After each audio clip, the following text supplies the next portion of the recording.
దేవుడు ఒక నరుణ్ణి నిర్మించుటకు తన నేల మట్టితో తీసి జీవ ఆత్మను ఊది, అంటే నాసికరంధ్రములో జీవ ఆత్మను ఊది నరుణ్ణి నిర్మించాడండి. అప్పుడే ఏదోనో ఒక తోట, అంటే తూర్పు దిక్కునున్న ఏదోనో ఒక తోటలో ఆదామును ఆ తోటలో ఉంచాడు. ఆ తోటను తడపటకు, తూర్పు దిక్కునున్న ఒక తోటను తడపటకు ఒక నదిని నిర్మించాడండి దేవుడు. అక్కడ నేల నుండి ఆ నది పారుతూ 4 శకలుగా, అంటే 4 చీలకలుగా చీలి ఆ నది పారుతుందండి. ఆ 4 నదులకు దేవుడు పేరు పెట్టాడు.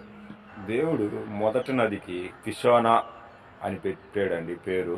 అది అవిలా దేశము చుట్టూ పారుచున్నది.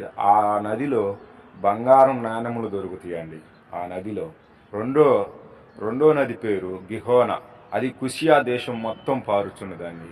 ఇది మూడో నది పేరు హిదాయికులు. అది అర్షా తూర్పు వైపున పారుచున్నది. 4వ నది పేరు ఎఫాట్ అండి. ఈ 4 నదులు ఏదోను తోటలో నుంచి మొదలైనవి.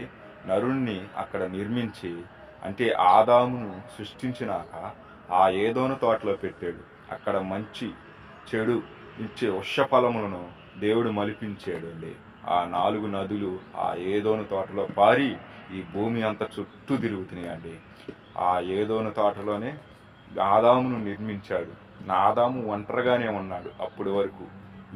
ఆదాము ఒంటరిగా ఉండటం మంచిది కాదని దేవుడు తనకు తోడును కావాలని ఒక స్త్రీని ఆదాముకు నిర్మించాడు. అది ఎట్లా నిర్మించాడు, అసలు ఆ స్త్రీని పుట్టించినాక ఏమయ్యారు ఇది తెలియాలంటే పార్ట్ 2 అని కామెంట్ పెట్టండి. మరి మన వీడియో నచ్చితే లైక్ చేయండి, మన ఛానల్ సబ్స్క్రైబ్ చేసుకోండి, మన పేజీని ఫాలో అవ్వండి. మరి దేవునికే మహిమ కలుగును గాక.